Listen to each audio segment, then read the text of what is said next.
Hello बच्चों, class 10th विद्युत के अंतर्गत आज हम लोग बोर्ड परीक्षा 2026 के एक बहुत महत्वपूर्ण टॉपिक ओम का नियम के बारे में पढ़ेंगे। और इसके पहले हम लोग कुछ जो है जैसे जो परिपथ हमारा होता है,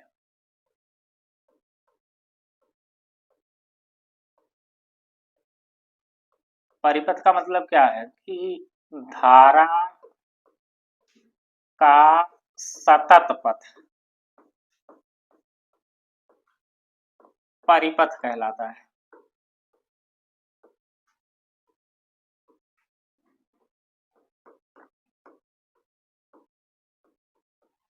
जो धारा का सतत पथ होता है वो परिपथ कहलाता है। कल हम लोगों ने जो है परिपथ के बारे में इसके पहले वाले वीडियो में हम जो है पढ़ चुके हैं। तो अब इस परिपथ में प्रयुक्त होने वाले कुछ युक्तियों अर्थात संकेतों के बारे में हमको पढ़ना है। जैसे अगर हम देखें, यहाँ पर एक स्थान पर हम लिखेंगे इसके अवयव और दूसरे स्थान पर लिखेंगे इसका प्रतीक।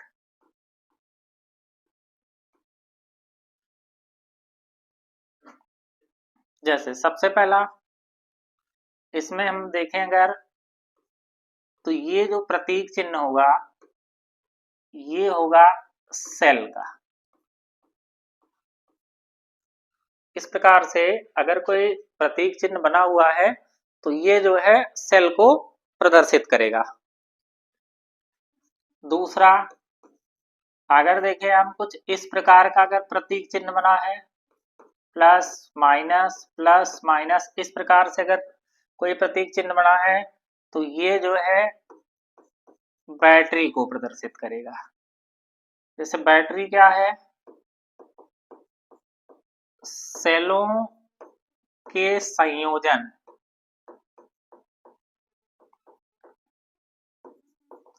से बैटरी बनती है। कई बार जो है हम देखते हैं कि बच्चे जो है बैटरी और सेल में अंतर ही नहीं स्पष्ट कर पाते हैं। तो बैटरी और सेल में क्या अंतर है, जैसे सेल में केवल एक प्लस और एक माइनस होगा, जबकि अगर बैटरी की बात करें तो जब इन सेलों को हम किसी भी क्रम में अगर जोड़ देते हैं तो वहां पर जो है बैटरी का निर्माण होता है। तो जब हम सेलों को जोड़ेंगे तो उस समय क्या बन जाएगी, वो बैटरी बन जाएगी। अब तीसरा,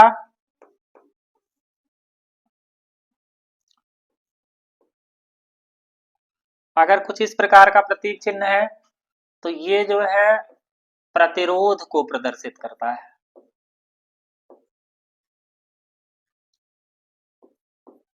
अगला अगर देखें, कुछ अगर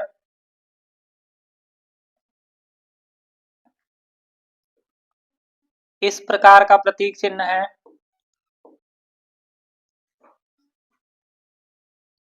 तो ये परिवर्ती प्रतिरोध को प्रदर्शित करता है।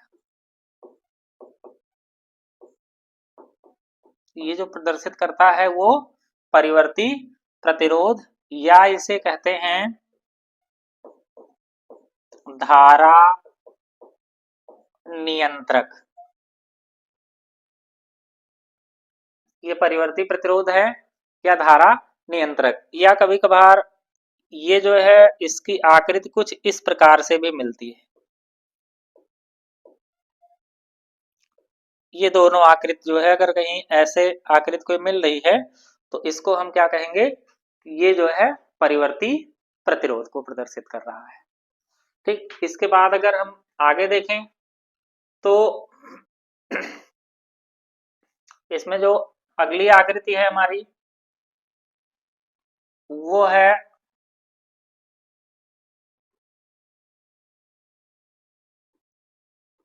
ये, इसको कहते हैं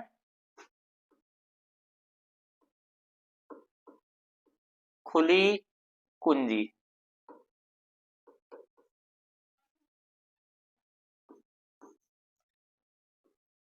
अगली जो आकृति है अगर कोई इस प्रकार से है तो इसको कहते हैं बंद कुंजी।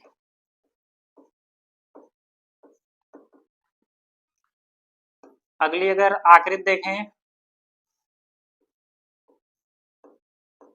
ये जो प्रतीक चिन्ह है ये है अमीटर के लिए,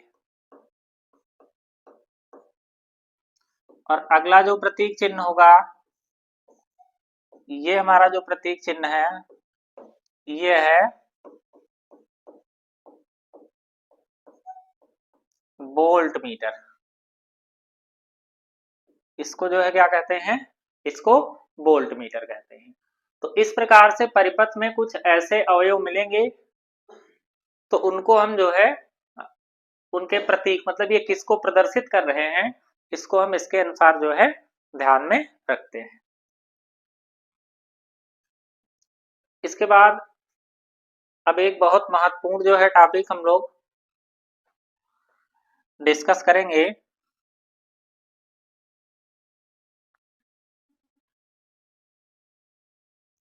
ओम का नियम।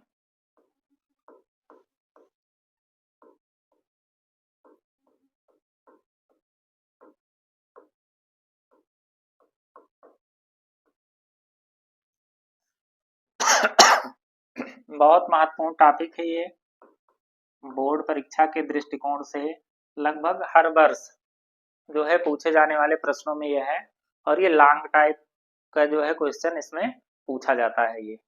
तो अब ओम का नियम क्या है, यदि किसी चालक की भौतिक अवस्था,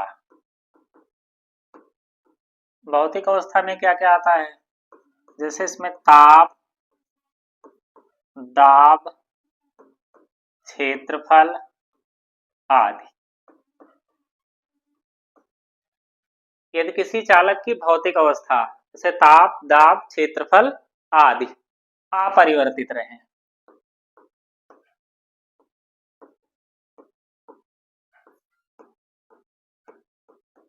तो चालक के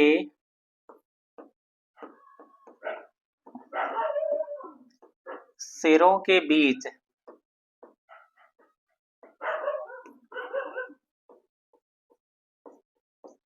विभवांतर उसमें प्रवाहित धारा के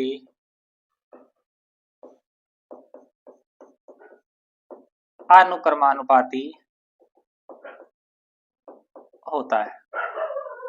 इसका मतलब क्या है कि यदि किसी चालक की भौतिक अवस्था जैसे ताप, दाब, क्षेत्रफल आदि अपरिवर्तित रहे तो चालक के सिरों के बीच विभवांतर उसमें प्रवाहित धारा के अनुक्रमानुपाती होगा। अर्थात अगर देखें तो जो विभवांतर है V प्रोपोर्शनल टू I या V बराबर जब अनुक्रमानुपाती का चिन्ह हटेगा तो एक कांस्टेंट जुड़ेगा R इंटू I, जहां R क्या है, R को कहते हैं प्रतिरोध, R को हम क्या कहते हैं, प्रतिरोध इसे कहते हैं। अब यहां R बराबर क्या होगा, अब देखें तो अब चूंकि V अपान I बराबर क्या हो जाएगा R, यहाँ जो R है वो कांस्टेंट होगा जिसे हम कहते हैं नियतांक। मतलब कभी भी जब हम V और I का अनुपात यहाँ देखेंगे तो हमको क्या मिलेगा R, मतलब ये कांस्टेंट मिलेगा। तो इस प्रकार से ये हो गया हमारा ओम का नियम। अब इसके अगर हम सत्यापन को पढ़ें तो ओम के नियम का सत्यापन क्या होगा। अब जैसे अगर इसके सत्यापन को देखें हम तो इसका सत्यापन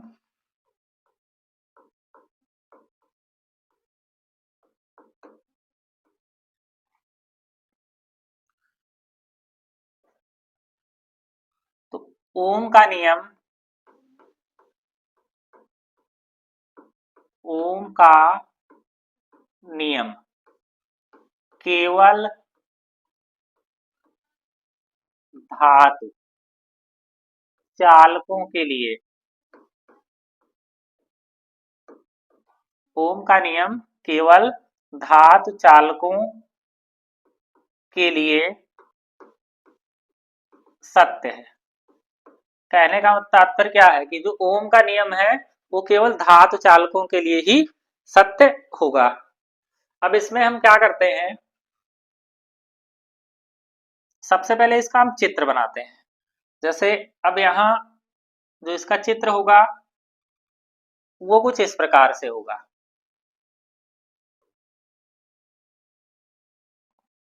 ये है प्रतिरोध, ये हो गया अमीटर,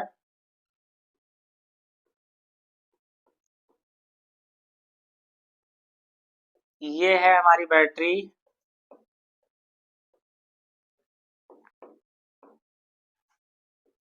यहाँ हमने लगा दिया एक कुंजी,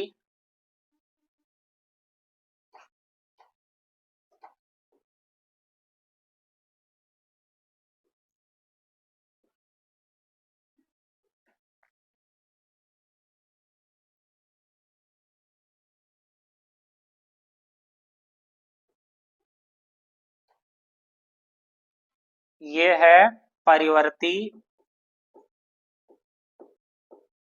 प्रतिरोध, और यहाँ इस प्रतिरोध के सिरों के बीच एक हमने जो है वोल्ट मीटर को जोड़ दिया। तो इस प्रकार से जब हम इसका सत्यापन लिखेंगे कि सत्यापन में क्या होगा कि ओम का नियम केवल धातु चालकों के लिए ही सत्य है। अब इसमें करते क्या है,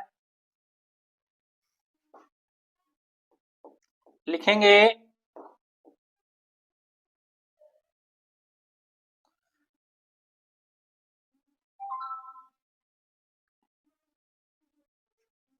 परिपथ को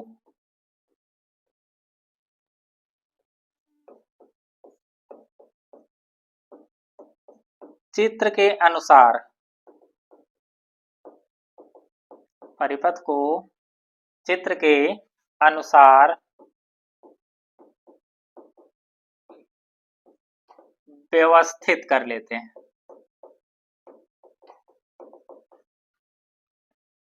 परिपथ को हम क्या करते हैं, चित्र के अनुसार व्यवस्थित कर लेते हैं। अब जैसे ही इस परिपथ में धारा को प्रवाहित करते हैं, देखिए अब यहां जैसे अगर हमको धारा को प्रवाहित करना है तो सबसे पहले ये परिपथ अभी खुला हुआ है।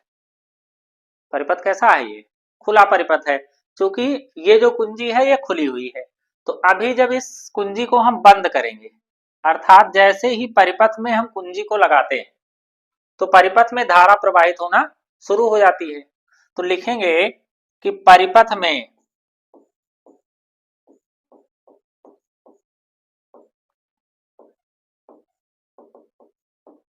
कुंजी को लगाते ही धारा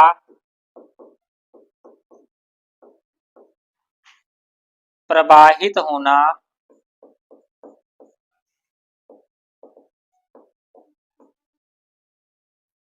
परिपथ में धारा प्रवाहित होना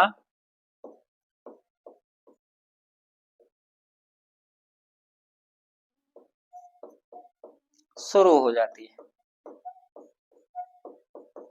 परिपथ में जैसे ही कुंजी को लगाते हैं धारा प्रवाहित होना शुरू हो जाती है। तो धारा को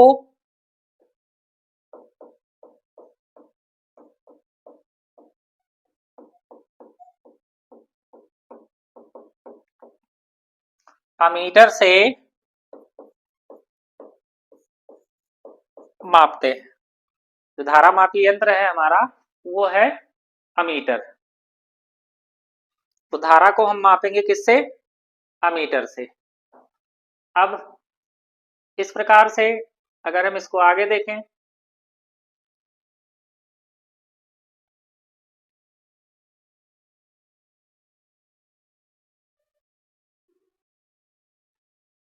तो परिपथ में जैसे ही कुंजी को लगाते हैं धारा प्रवाहित होना शुरू हो जाती है। धारा को अमीटर से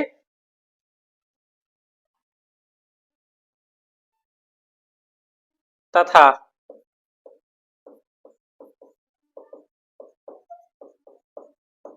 विभवांतर को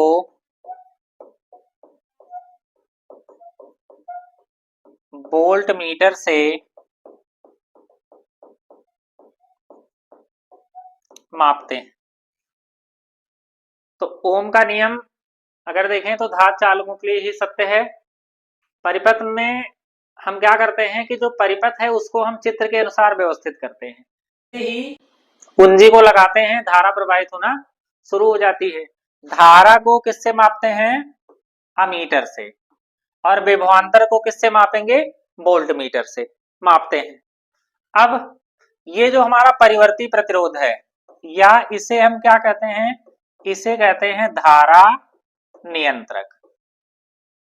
परिवर्ती प्रतिरोध या इसे हम क्या कहते हैं? धारा नियंत्रक भी कहते हैं। तो अब धारा नियंत्रक की सहायता से धारा नियंत्रक की सहायता से धारा के मान को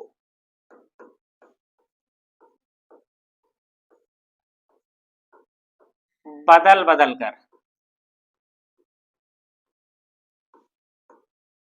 परिपथ में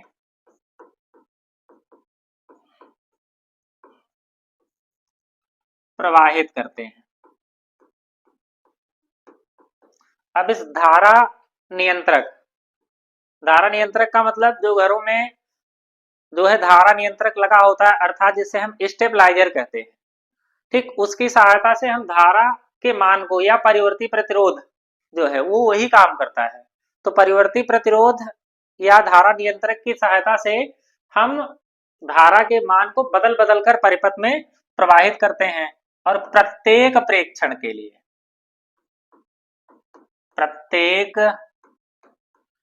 प्रेक्षण के लिए V व I का अनुपात निकालते हैं। प्रत्येक प्रेक्षण के लिए हम क्या करेंगे? V और I का अनुपात निकालते हैं जो एक सरल रेखा प्राप्त होती है। तो इस प्रकार से ओम के नियम का सत्यापन हो जाता है। यही क्या है? ओम के नियम का सत्यापन। ये I है और ये V है। अब देखेंगे V और I के बीच जब हम ग्राफ खींचेंगे तो हमको क्या मिलेगी? एक सीधी सरल रेखा प्राप्त होती है। इस प्रकार से हम ओम के नियम का सत्यापन कर सकते हैं। तो ये हमारा टॉपिक था ओम का नियम और इसका सत्यापन। आशा करते हैं कि आप लोगों को अच्छे से समझ में आ गया होगा और जितना हमने लिखा है अगर आप लोग जो है इस प्रकार से बोर्ड परीक्षा में अगर प्रश्न को लिख कर आओगे तो आपको पूरे नंबर मिलेंगे इस पर। ठीक, आगे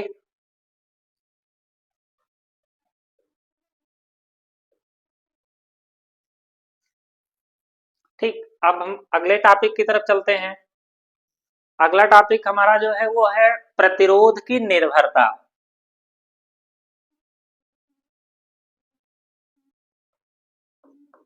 अगला टॉपिक है प्रतिरोध की निर्भरता। इसका मतलब क्या है कि जो प्रतिरोध है वो किन किन बातों पर निर्भर करता है। किसी जो चालक का प्रतिरोध है वो किन किन बातों पर निर्भर करता है। तो अब सबसे पहले जो चालक का प्रतिरोध है वो किसी चालक का प्रतिरोध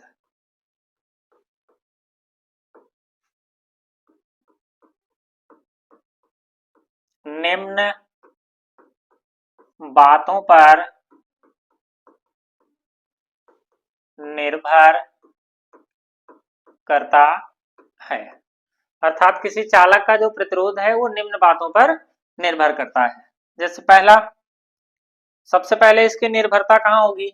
सबसे पहले अगर निर्भरता देखें तो चालक की लंबाई पर।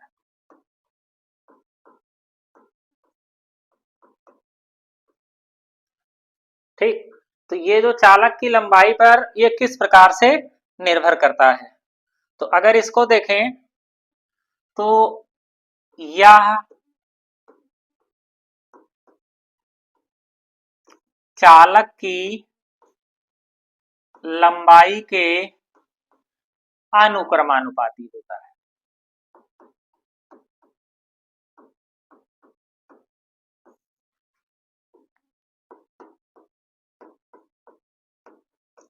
अर्थात कह सकते हैं कि R is proportional to L। किसी चालक तार का जो प्रतिरोध है वो लंबाई के क्या होगा? अनुक्रमानुपाती होगा। इसका मतलब अगर तार की लंबाई जितना ज्यादा होगी, जैसे ये चालक तार है मान लेते हैं, इसकी लंबाई अगर L है और तो इसका जो प्रतिरोध होगा वो L के क्या है? अनुक्रमानुपाती। मतलब अगर इसकी लंबाई को हम 2 गुना कर दें, मतलब अगर ये लंबाई कितनी हो जाए? 2 गुना हो जाए, तो इसका प्रतिरोध भी क्या हो जाएगा? तो इसका प्रतिरोध जो है वो 2 गुना हो जाएगा। ठीक, तो लंबाई जैसे जैसे बढ़ेगी वैसे वैसे इसका प्रतिरोध जो है वो बढ़ता चला जाएगा।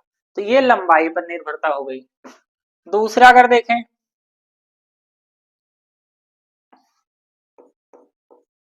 दूसरी जो निर्भरता है वो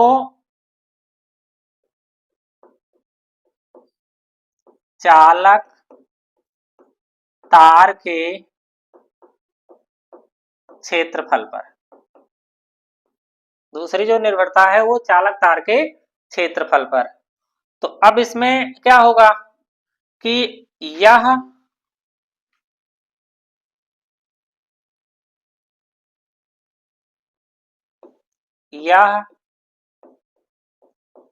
चालक तार के क्षेत्रफल के व्युत्क्रमानुपाती होता है।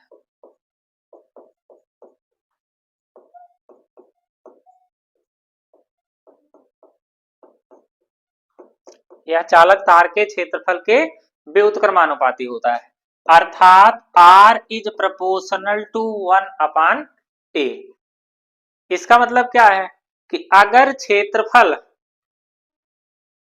बढ़ेगा, अगर यहां पर हम देखें तो अगर इसका क्षेत्रफल बढ़ रहा है, जैसे मान लेते हैं ये एक मकान है, ये इसका दरवाजा है, ठीक, जिसका क्षेत्रफल कितना है?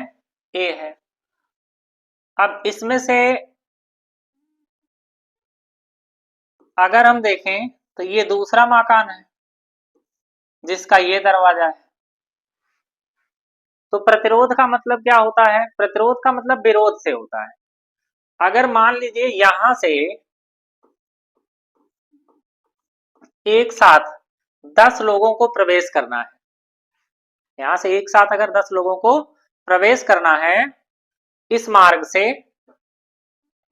और इस मार्ग से 10 लोगों को प्रवेश करना है, तो अब इस मार्ग की अपेक्षा यहां से प्रवेश करना आसान है, क्योंकि इसका एरिया क्या है? बड़ा है। तो जिसका एरिया बड़ा होगा मतलब क्षेत्रफल ज्यादा होगा, वहां हमें कम विरोध का सामना करना पड़ेगा। अब यहां अगर देखें तो यहां पर एरिया क्या है? कम है। अब यहां प्रवेश करने के लिए 10 लोगों को ज्यादा विरोध का सामना करना पड़ेगा, ज्यादा धक्का मुक्की करेंगे। ठीक, तो ये इस प्रकार से अगर देखें तो जो चालक तार के क्षेत्रफल भी जो प्रतिरोध के क्षेत्रफल पर निर्भरता है वो उसके क्या होगा, व्युत्क्रमानुपाती होगा। तो इसका मतलब क्या है कि अगर हम देखें तो R इज प्रोपोर्शनल टू 1/8। अगर क्षेत्रफल बढ़ेगा तो प्रतिरोध घटेगा, और अगर इसका क्षेत्रफल घटेगा तो प्रतिरोध क्या होगा, बढ़ रहा है। इसका मतलब ये एक दूसरे के अपोजिट हो रहा है, इसलिए इसको क्या कहते हैं, व्युत्क्रमानुपाती कहते हैं। ठीक, इसलिए इसको हम कौन से अनुपात में रखेंगे, व्युत्क्रमानुपाती। और तीसरी जो निर्भरता है वो है तार के पदार्थ पर, और चौथी जो निर्भरता है वो है तार के ताप पर। तो इस प्रकार से अगर हम देखें तो किसी चालक तार का जो प्रतिरोध है वो निम्न बातों पर निर्भर करता है। पहला, चालक की लंबाई पर। तो यह चालक की लंबाई के क्या होता है, अनुक्रमानुपाती होता है। इसका मतलब क्या है कि अगर लंबाई बढ़ेगी तो प्रतिरोध क्या होगा, बढ़ेगा। अगर लंबाई घटेगी तो प्रतिरोध भी क्या होगा, उसका घट जाएगा। दूसरी जो निर्भरता है वो चालक तार के क्षेत्रफल पर। तो यह चालक तार के क्षेत्रफल के क्या होता है, व्युत्क्रमानुपाती होता है। इसका मतलब क्या है कि अगर क्षेत्रफल ज्यादा होगा, अगर हमारा क्षेत्रफल जो है वो ज्यादा होगा तो वहां पर प्रतिरोध क्या होगा, कम होगा। और अगर क्षेत्रफल कम है तो वहां प्रतिरोध का मान अधिक होगा। और तीसरा जो है वो तार के पदार्थ पर, मतलब तार जो है वो किस पदार्थ का बना हुआ है, इस पर। और तीसरा चौथा जो है वो तार के ताप पर। ठीक, अब यहां अगर देखें तो चूंकि R is proportional to L और R इज प्रोपोर्शनल टू 1/8, दोनों में R है ना, तो इसलिए हम इसको लिख सकते हैं कि अगर इन दोनों नियमों को हम एक साथ संयुक्त कर दें तब क्या होगा, संयुक्त करने पर ये हो जाएगा R is proportional to L/A। R is proportional to L/A, या R बराबर, अब अनुक्रमानुपाती का चिन्ह हटेगा तो एक कांस्टेंट जुड़ेगा, यहां कांस्टेंट जुड़ेगा रो L/A। जहां ये जो है इसको क्या कहते हैं, ये है रो, और ये जो रो है इसको प्रतिरोधकता, या कह सकते हैं इसको विशिष्ट प्रतिरोध कहते हैं। इसे चालक का विशिष्ट प्रतिरोध कहते हैं। ये है रो, जिसे चालक का क्या कहते हैं, विशिष्ट प्रतिरोध।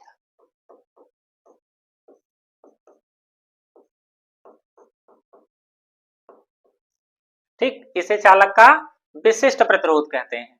अब अगर रो बराबर देखें तो रो बराबर होगा R, यहां A इधर चला आएगा तो RA/L। तो रो बराबर क्या हो गया यहां, RA/L। ठीक, अब अगर यहां देखें, यदि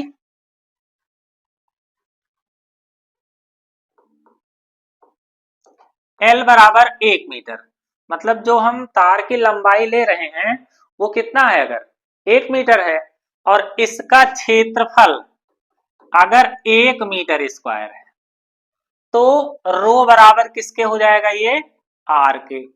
इसका मतलब अगर यहां से देखें तो किसी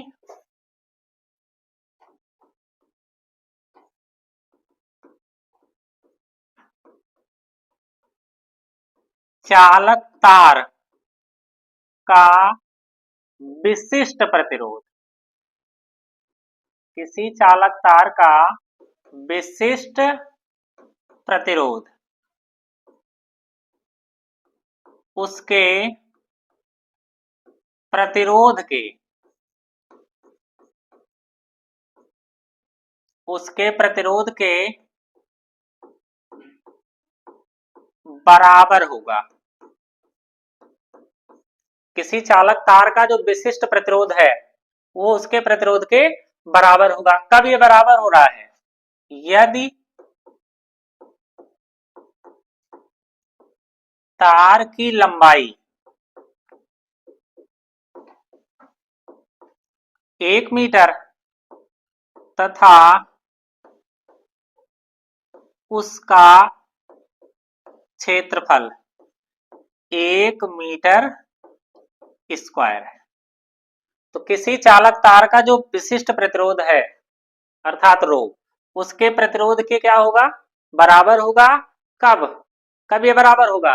यदि तार की लंबाई 1 मीटर और उसका क्षेत्रफल कितना हो जाए?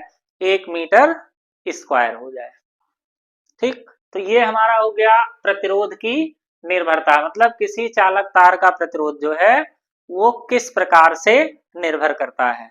बहुत इंपॉर्टेंट टॉपिक है ये, बोर्ड परीक्षा के दृष्टिकोण से बहुत इंपॉर्टेंट टॉपिक है ये। इस पे जो है सवाल भी बनते हैं, तो अंकित प्रश्न में पूछे जाते हैं, और ये स्वयं में एक प्रश्न पूछ लेता है कि किसी चालक तार का प्रतिरोध जो है वो किस प्रकार से निर्भर करता है। ठीक, अब इसमें अगर हम अगले टॉपिक की तरफ चलें,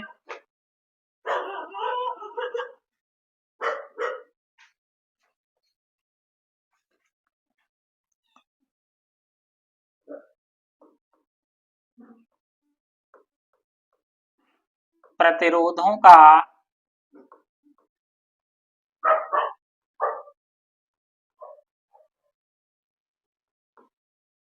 श्रेणी क्रम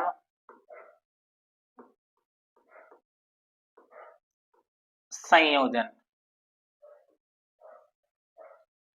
प्रतिरोधों का श्रेणी क्रम संयोजन, हमारा जो अगला टॉपिक है वह है प्रतिरोधों का कौन सा क्रम? श्रेणी क्रम संयोजन। तो अब हम प्रतिरोधों को जो है कौन से क्रम में जोड़ेंगे? श्रेणी क्रम में। अब जैसे एक प्रतिरोध हमारा ये हो गया, दूसरा प्रतिरोध ये हो गया, और एक प्रतिरोध ये हो गया हमारा तीसरा। ठीक, ये 3 प्रतिरोध हो गए। ये कौन से क्रम में है? श्रेणी क्रम में है। अब जैसे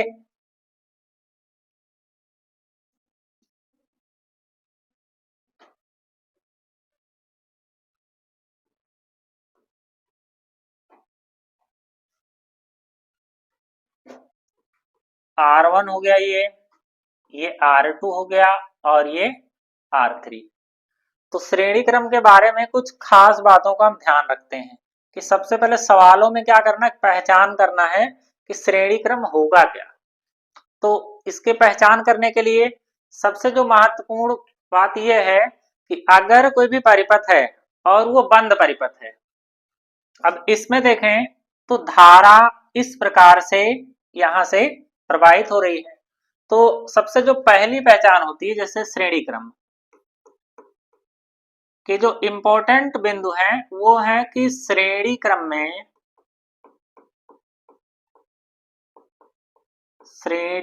में धारा का मान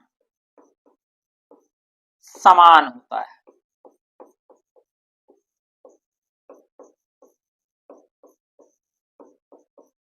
ये सबसे इंपॉर्टेंट पॉइंट ये है कि अगर पहचान करना है हमको श्रेणी क्रम में, तो जिस जिस प्रतिरोध में धारा का मान समान होगा वो सभी कौन से क्रम में होंगे? श्रेणी क्रम में होंगे। जैसे यहां अगर हम देखें तो यहां से जो हमारी धारा आ रही है आई, इसमें से वही धारा जा रही है, फिर इसमें से वही धारा जाएगी, फिर वही धारा इसमें से जाएगी। ठीक, तो वही वापस फिर से लौट आएगी यहां पर। तो इसका मतलब क्या है कि इसमें जो धारा का मान है वो क्या है? समान है। तो लिखेंगे कि अब देखें अगर इसके सिरों के बीच देखें, और दूसरा पॉइंट क्या ध्यान रखते हैं, इसमें जो विभवांतर होगा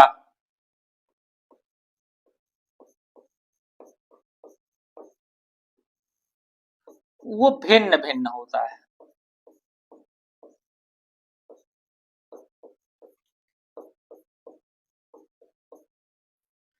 ये 2 पॉइंट हम हमेशा ध्यान रखेंगे कि श्रेणी क्रम में धारा का मान कैसा होता है, समान, और जबकि इसमें जो विभवांतर होता है वो भिन्न भिन्न होता है। ठीक, तो अब चूंकि जो विभवांतर देखते हैं हम वो हमेशा प्रतिरोध के सिरों के बीच देखते हैं।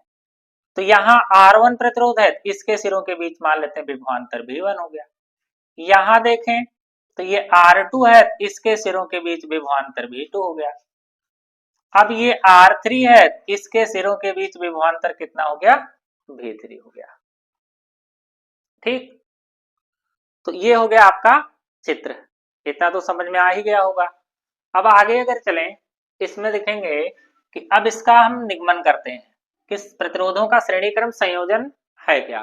तो अब देखें कि माना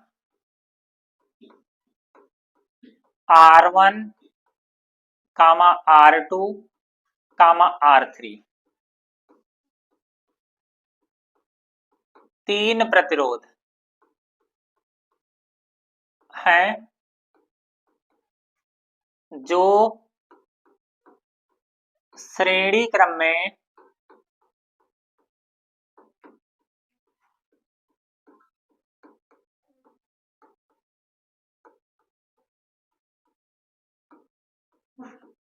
संयोजित है।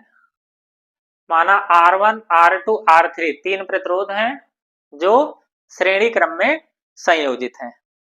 ठीक, तो अब यहां देखें तो ओम के नियम से, ओम के नियम से, अब चूंकि ओम का नियम क्या है, V बराबर IR, यही तो है ओम का नियम। V बराबर कितना होगा, ये IR। तो अगर हम पहले R1 प्रतिरोध के लिए देखें तो यहां पर विभवांतर कितना है, V1 है, तो V1 बराबर कितना हो जाएगा। अब धारा देखें, इसमें धारा कितनी प्रवाहित हो रही है, I, और इसका प्रतिरोध कितना है, R1। तो V1 बराबर कितना हो गया, IR1। इसी प्रकार से V2 बराबर कितना होगा, ये होगा IR2। इसी प्रकार V3 बराबर क्या होगा, IR3। इस प्रकार से ये V1 बराबर हो गया IR1, V2 बराबर IR2 और V3 बराबर कितना हो गया, IR3 हो गया। अब देखें तो चूंकि यही जो सेल की वोल्टता है, ये जो सेल की वोल्टता है, अब यही जो वोल्टता है वो तीन रूपों में ये बट गई। जो सेल की वोल्टता है, यहां जो भी इसकी वोल्टता होगी वही वोल्टता इन तीन रूपों में बट गई है। मतलब अब जैसे जो प्रतिरोध के सिरों के बीच विभवांतर होगा, मान लेते हैं जैसे अब अगर किसी सेल की वोल्टता 10 वोल्ट है, अब इस पे इस प्रकार से अगर हम देखें तो यहां पर अगर इसका प्रतिरोध सपोज करो ये 10 वोल्ट है, इसकी वोल्टता यहां मान लेते हैं 6 वोल्ट है, और ये कितनी वोल्ट है, इस पर 4 वोल्ट आ गया। ठीक, तो यहां जो वोल्टता है वो वोल्टता इन दोनों वोल्टताओं के योग के क्या होगी, हमेशा बराबर होगी। ठीक, तो अब यहां पर जो वोल्टता है वो कितनी है, V। तो अब चूंकि V बराबर क्या होगा, तो इन तीनों वोल्टताओं के V1 V2 और V3 के योग के क्या होगा, ये बराबर होगा। मतलब जैसे परिवार में एक लोग कमाने वाले हैं और तीन लोग ये खर्च करने वाले हैं, तो जितना ये कमाएगा उतना ही तीनों लोग ये खर्च करेंगे। ठीक, तो अब जो इन तीनों का जो योग है वो इसके क्या होगा, बराबर होगा। तो अब V बराबर क्या हो जाएगा, V1 का मतलब IR1, V2 का मतलब IR2 और V3 का मतलब क्या हो गया, IR3। अब यहां से अगर हम I को बाहर निकाल लें तो हो जाएगा R1 प्लस R2 प्लस कितना, R3। ये I जो है वो कॉमन हो गया, तो अब इस प्रकार से अगर हम देखें तो अब चूंकि v बराबर हम क्या लिख सकते हैं, अगर देखें तो v बराबर हम लिख सकते हैं आई आर। तो अगर इस v के स्थान पर हम आई आर लिखते हैं बराबर आई R one plus R two और प्लस आर थ्री, तो अब देखें ये आई से आई कैंसिल हो गया, तो आर बराबर निकल कर आ गया R one plus R two plus R three. तो इस प्रकार से अगर हम जो है प्रतिरोध को श्रेणी क्रम में संयोजित करें तो उसका जो तुल्य प्रतिरोध मतलब जो कुल प्रतिरोध निकल कर आएगा वो उन प्रतिरोधों के योग के क्या होगा, बराबर होगा। ठीक, अगर हम देखें यहां पर तो अगर हम इन प्रतिरोधों को जोड़ें तो वो जो है इसके तुल्य प्रतिरोध के क्या होगा, बराबर होगा। ठीक, तो ये हो गया हमारा प्रतिरोधों का श्रेणी क्रम संयोजन। ठीक, अब हमारा जो है अगला टॉपिक होगा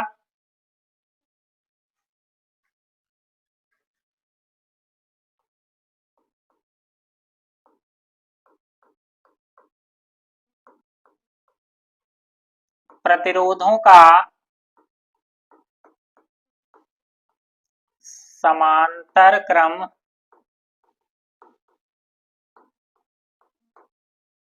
संयोजन। इसका मतलब क्या है कि अगर हम प्रतिरोध को समांतर क्रम में संयोजित करें तो क्या होगा,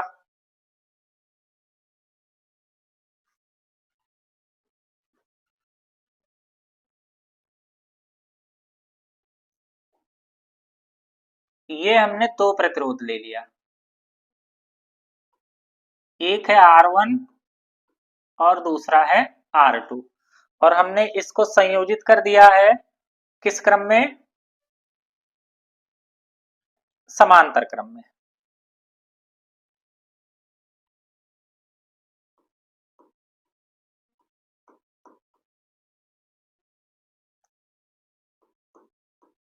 ठीक, अब देखें तो यहां से जो धारा प्रवाहित हो रही है वो कितनी धारा प्रवाहित हो रही है, आई।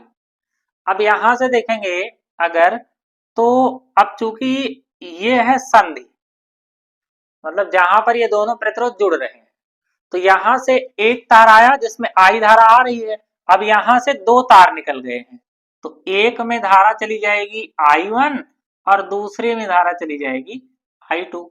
और अब यहां फिर जब पहुंचेगी तो अब इधर से आई वन और इधर से आई टू तो फिर से इधर चली जाएगी कौन सी धारा, आई। ठीक, और अब यहां ध्यान क्या रखना है कि अगर हम देखें तो समांतर क्रम में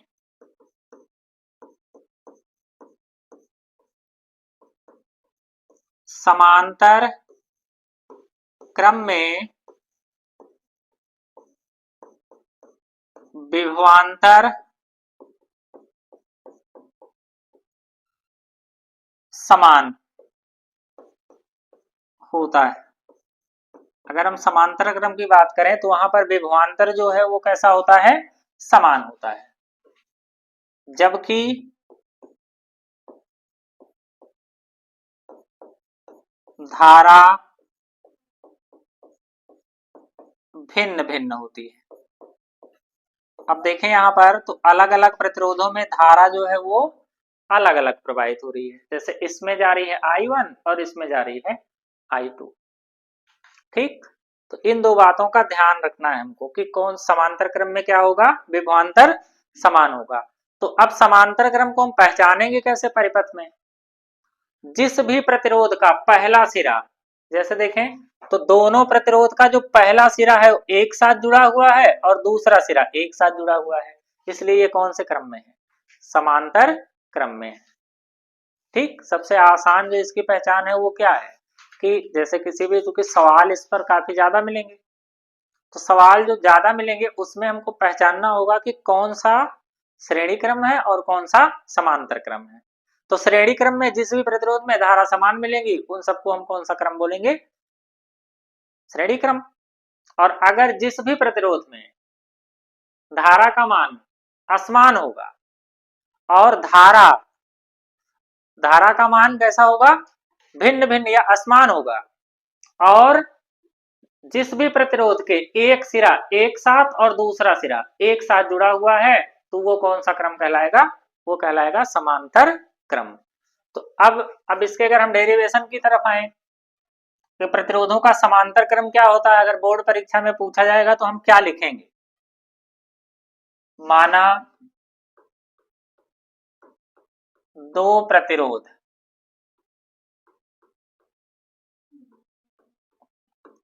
R1 व R2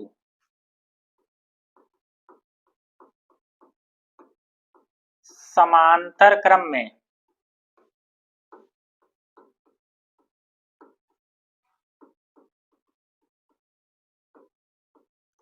संयोजित है। अब फिर से अगर देखें यहां पर, तो हम लगाएंगे फिर से वही ओम का नियम। तो ओम के नियम से, ओम का नियम क्या है, V बराबर आई आर। अब यहां देखें तो I बराबर क्या होगा, I बराबर हो जाएगा V अपान आर। तो अब चूंकि इसमें जो R1 में जो धारा जा रही है वो कितनी जा रही है, I1, तो I1 बराबर क्या हो जाएगा यहाँ V अपान R1, और I2 बराबर क्या होगा इसी प्रकार से V अपान R2, क्योंकि इनके दोनों के जो सिरों के बीच जो विभवांतर होगा वो समान होगा। विभवांतर कैसा होगा, समान। चूंकि अभी देखा हमने लिखा है कि इसके पहले ही कि समांतर क्रम में या समांतर क्रम संयोजन में विभवांतर कैसा होता है, समान। तो अगर ये दोनों समांतर क्रम में है तो यहां पर जो विभवांतर होगा वो कैसा होगा, वो समान होगा। तो अब I1 और I2 दो धाराएं मिल गई हमको। तो अब देखें तो यहां से कौन सी धारा आ रही है, I, और वही जो धारा है वो I1 और I2 में बट जा रही है। इसका मतलब हम लिख सकते हैं कि चूंकि I बराबर क्या होगा, I1 प्लस I2, तो I बराबर I1 की वैल्यू V अपान R1 और I2 की वैल्यू V अपान कितना R2, या I बराबर अगर V को हम बाहर निकाल लें तो 1/R1 और प्लस 1/R2। ठीक, अगर V को हम यहाँ कॉमन करें तो 1/R1 प्लस 1/R2 हो जाएगा। अब चूंकि I बराबर हम क्या लिख सकते हैं, V अपान R, तो बराबर V 1/R1 प्लस 1/R2। अब यहां देखें V से V कैंसिल हो गया, तो 1/R बराबर होगा 1/R1 प्लस 1/R2। तो इस प्रकार से ये हमारा संयोजन हो गया समांतर क्रम संयोजन। ठीक, तो अगर कोई दो प्रतिरोध हैं और वो समांतर क्रम में संयोजित हैं तो उसका जो तुल्य प्रतिरोध मतलब कुल प्रतिरोध निकालना होगा वो 1/R1 प्लस 1/R2 होगा। ठीक, अच्छा, कभी कभार एक प्रश्न ऐसे भी पूछ सकता है कि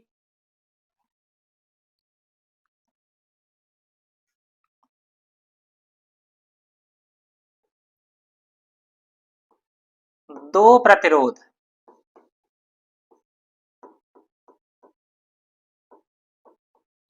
R1 व R2 को किस क्रम में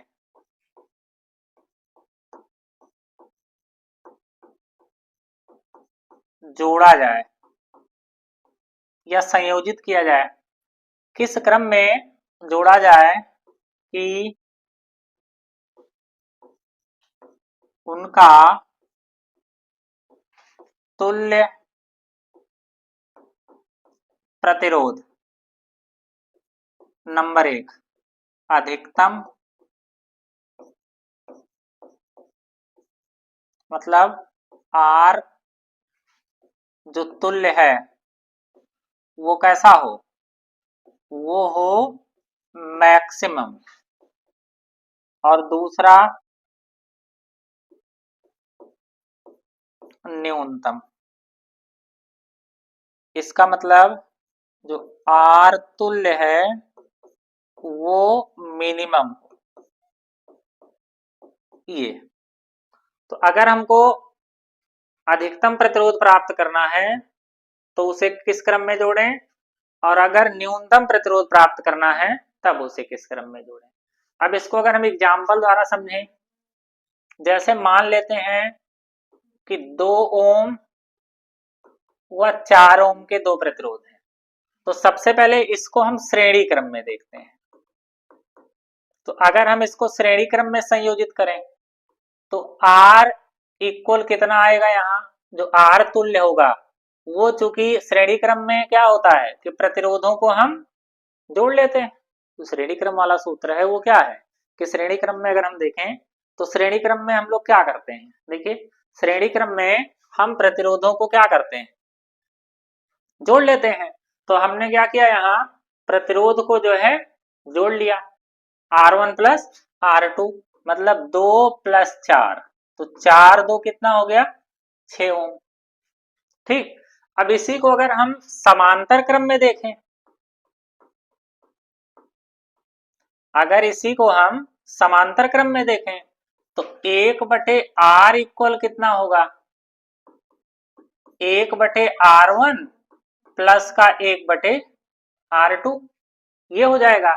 तो अब इसको अगर देखेंगे तो 1/R1 का मतलब 2 और R2 का मतलब 4, तो अब इसका जो लघुत्तम हो गया वो 4, 2 दूनी 4, और ये हो गया 4 1 4। मतलब अगर यहां से हम R इक्वल निकालते हैं तो ये हमारा आ जाएगा 4/3। तो अब देखें तो श्रेणी क्रम में अगर हम जोड़ते हैं इसको, तो श्रेणी क्रम में जोड़ने पर हमारा जो तुल्य प्रतिरोध है वो क्या आ रहा है, 6 ओम, और अगर इसको हम समांतर क्रम में जोड़ रहे हैं तो कितना आ रहा है, 4/3 ओम। इसका मतलब श्रेणी क्रम में जोड़ने पर मान ज्यादा मिल रहा है और समांतर क्रम में जोड़ने पर मान जो है वो कम मिल रहा है। तो इस प्रकार से अगर यहाँ देखें तो दो प्रतिरोध को किस क्रम में जोड़ा जाए कि उसका तुल्य प्रतिरोध अधिकतम, तो अधिकतम के लिए उसको हम किस क्रम में जोड़ेंगे, श्रेणी क्रम में। तो हमारा जो आंसर आएगा वो क्या होगा, वो होगा श्रेणी क्रम। और अगर जो न्यूनतम हमको प्राप्त करना है तो वो हमारा जो आंसर आएगा वो क्या होगा, समांतर क्रम। तो समांतर क्रम में जोड़ने पर जो प्रतिरोध होता है, जो तुल्य प्रतिरोध आता है वो न्यूनतम प्राप्त होता है, और जबकि श्रेणी क्रम में जोड़ने पर जो प्रतिरोध प्राप्त होता है वो अधिकतम प्राप्त होता है। ठीक, तो आज के लिए